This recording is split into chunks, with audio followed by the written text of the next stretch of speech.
السلام علیکم۔ Urdu centre hub میں خوش آمدید۔ امی ذرا مجھے 70 روپے تو دیجیے گا۔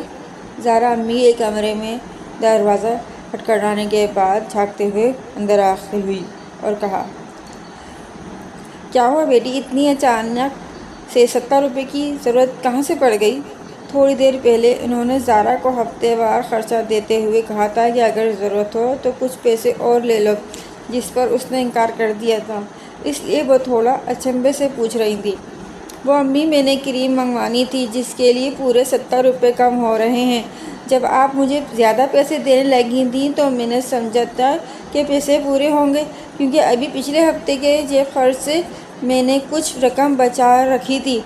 بعد میں نے پرس سے نکال کر گنے تو سب کو ملا کر بھی 70 روپے کم تھے۔ آپ تو خود مجھے زیادہ پیسے رکھنے کا کہہ رہی تھیں، اس لیے سوچا ابھی مانگ لیتی ہوں، کیونکہ ڈبی میں جتنی کریم پڑی ہوئی ہے وہ رات کو بھی پوری نہیں آئے گی۔ ان کے معمولی استفسار سے زارا نے پورے سیاق و سباق سے اپنا مدعا بیان کیا۔ ادھر امی کا دھیان اس ساری تفصیل سے ہٹ کر صرف ایک لفظ کریم پر تھا۔ انہیں پتہ نہیں تھا کہ زارا کوئی کریم وغیرہ استعمال کر رہی ہے۔ چند دنوں سے انہیں اس کی رنگت میں کچھ تبدیلی سی محسوس ہو رہی تھی، جسے وہ سرد موسم کی آمد کی وجہ سے نظر انداز کر گئی تھی۔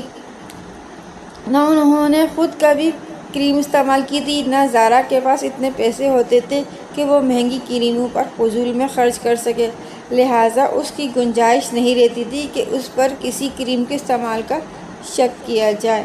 ویسے بھی ہفتے کے جیب خرچ سے بمشکل اس کے تعلیمی اخراجات ہی پورے ہوتے ہوں گے، اس لیے اس بات کا امکان بھی نہیں تھا کہ وہ اس میں سے کچھ پیسے بچا کے رکھ لے۔ زارا بیٹی، کیا کہا تم نے؟ کیا تم کوئی کریم استعمال کر رہی ہو؟ دراصل امی نے ایک بار اس سے پوچھ بھی لیا تھا کہ کہیں وہ چہرے پہ کچھ لگا تو نہیں رہی، جس پر وہ صاف مکر گئی تھی، اس لیے انہوں نے اس کو واضح بتا دینے کے باوجود تصدیق چاہی۔ جی امی، اس دن آپ نے مجھ سے پوچھا تو میں نے جھوٹ بول دیا تھا، کیونکہ میں ڈر رہی تھی کہ کہیں آپ مجھ سے ناراض نہ ہو جائیں۔ زارا سچ کہہ رہی تھی، کیونکہ اس ڈر کے آثار فی الوقت اس کے لہجے سے بھی ظاہر ہو رہے تھے۔ امی نے اسے اپنے کمرے میں جانے کو بولا اور کہا کہ وہ نماز پڑھ کر اسے پیسے دیتی ہیں۔ زارا اپنے کمرے میں جا کر بے صبری سے ان کا انتظار کرنے لگی۔ ادھر امی نماز سے فارغ ہو کر آٹا گوندنے میں لگ گئیں۔ اس دوران وہ سوچتی رہی کہ کتنی جلدی زارا اتنی بڑی بھی ہو گئی کہ اپنی خوبصورتی کا سامان کر رہی ہے۔ خیر، آٹا گوندنے کے بعد وہ اسے ٹھہرنے کے لیے رکھ کر زارا کے کمرے کی جانب بڑھیں۔ وہ کمرے میں بے چینی سے ادھر ادھر ٹہل رہی تھی، انہیں دیکھ اس کے ساتھ ہی بیٹھ گئیں۔ ان کے ہاتھ میں پیسے نہیں تھے، لہٰذا زارا ان سے پوچھنے لگی کہ امی نے خود ان سے پوچھ لیا، بیٹی تم کب سے اور کس کے مشورے سے یہ کریم استعمال کرنے لگی ہو؟ ان کے انداز میں تاحال نرمی تھی۔ امی، وہ ہم پچھلے مہینے شادی پہ گئے تھے نا، وہاں صفیہ خالہ کی بیٹی آئی ہوئی تھی، بڑی پیاری لگ رہی تھی، بالکل سفید رنگت اور چہرے پر ایک بھی دانہ نہیں تھا۔ میری تو اس سے نظر ہی نہیں ہٹ رہی تھی، سچ میں بالکل چاند کی طرح چمک رہی تھی وہ۔ میں نے اس کی تعریف کی تو بولی، تم بھی فلاں کریم کا استعمال کر کے دیکھو، 15 دن کے اندر تم بھی میری طرح نظر آؤ گی۔ بس اس کا مشورہ تھا اور دیکھا آپ نے، واقعی میری ایک ہی ڈبی کے استعمال سے میرا چہرہ کتنا صاف ہو گیا ہے، کچھ لگائے بغیر ہی لگتا ہے جیسے ہلکا ہلکا میک اپ کیا ہوا ہے۔ زارا اپنے چہرے پر آئی ہوئی سرخی کی جانب اشارہ کر کے پرجوش ہو رہی تھی۔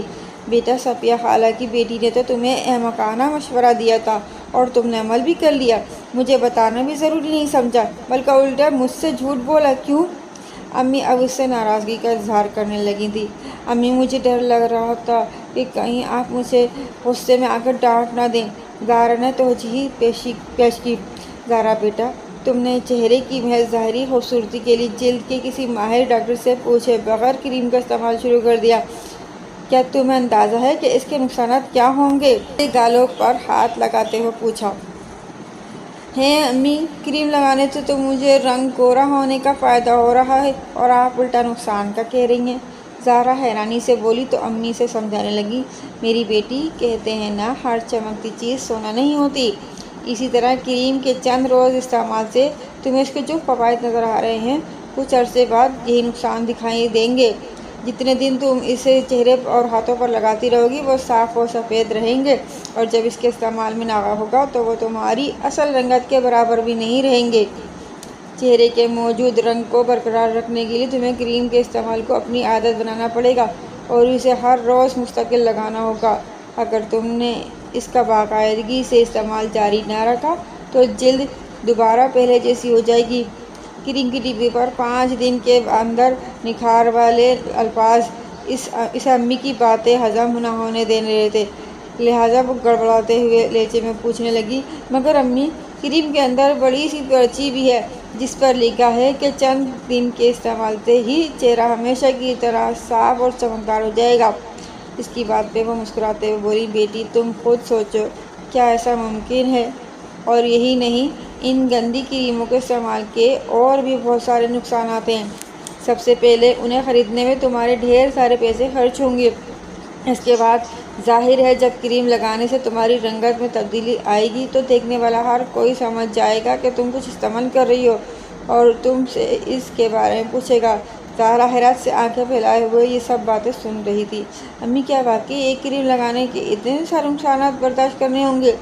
امی اپنی بات جاری رکھتے ہوئے بولی، جی بیٹی جی، اور اس کا سب سے بڑا نقصان تمہاری جلد کو ہوگا۔ تمہیں پتہ ہے ہر 28 دن بعد ہماری جلد دوبارہ بنتی ہے، مگر یہ عمل اتنا سست ہوتا ہے کہ ہمیں محسوس ہی نہیں ہوتا۔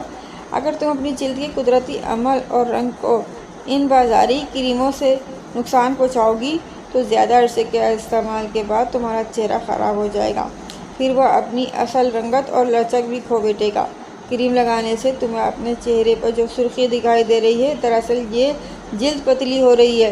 ان تمام نقصانات کے علاوہ سب سے بڑی بات یہ ہے کہ تم خود اپنے آپ سے مطمئن نہیں ہوگی، یعنی تمہیں ہر وقت یہ احساس رہے گا کہ تمہارا صاف اور گورا چہرہ قدرتی طور پر خوبصورتی نہیں بلکہ ان کریموں کے استعمال کی بدولت ہے، اور لوگ تمہاری ذاتی شخصیت کی نہیں، ان کریموں کے استعمال کی ہی تعریف کریں گے۔ بس بیٹی، تم ظاہری خوبصورتی کی بجائے اپنے اندر کی خوبصورتی کی چاہ کرو، اپنی خود اعتمادی صلاحیتوں اور اچھے اخلاق اور رویے سے لوگوں کو متاثر کرو اور ان کے دل جیتو۔ تم نے سنا ہوگا کہ خوبصورتی تو ختم ہو جاتی ہے لیکن خوبصورتی قبر تک جاتی ہے۔ بس تم خوبصورت ہونے کے بجائے سیرت کو ترجیح دو۔ چہرے اور جلد کی حفاظت کے لیے ضروری ہے کہ ہم باقاعدگی سے نہائیں، پورے جسم کی صفائی کا خاص خیال رکھیں، یہی اصل خوبصورتی ہے۔ اپنی جلد کو تم جتنا سادہ رکھو گی وہ بڑھاپے تک اتنی ہی تر و تازہ اور نرم و ملائم رہے گی۔ پھر بھی تمہیں چند بے ضرر سادہ گھریلو ٹوٹکے بتاؤں گی جن میں صرف قدرتی اجزاء شامل ہوں گے، اس سے تمہارا چہرہ روزمرہ کی طرح گرد و غبار سے محفوظ رہے گا۔ اس کے برعکس کریموں سے تمہارا چہرے پر دانے نکل آئیں گے جو بعد میں نشان چھوڑ جائیں گے۔ پانی کا زیادہ سے زیادہ استعمال کرو اور تمام نمازیں پڑھو۔ 5 بار وضو کرنے سے تمہارا چہرہ خود بخود نکھر جائے گا۔ اس کے ساتھ تمہیں اپنی خوراک کے لیے بھی صحت بخش غذائی اشیاء کا استعمال کرنا ہوگا۔ در حقیقت چہرے کی خوبصورتی اور جسم کی صحت مندی بھی اچھی خوراک اور ورزش کی وجہ سے ہے۔ امی کی باتیں غور سے سن کر زہرا کہنے لگی، امی میں وعدہ کرتی ہوں اب سے جلد کی خوبصورتی اور حفاظت کے لیے معیاری غذا، روزانہ کی ورزش، گھریلو نسخے اور صفائی کو اپنا معمول بناؤں گی۔ امی اس کی سمجھداری پر اطمینان کا اظہار کرتے ہوئے بولی، شاباش بیٹی، اور اس کے ساتھ اپنے ذہن کو پریشانی اور فضول سوچوں سے دور رکھو تاکہ تم پوری طرح تر و تازہ نظر آؤ۔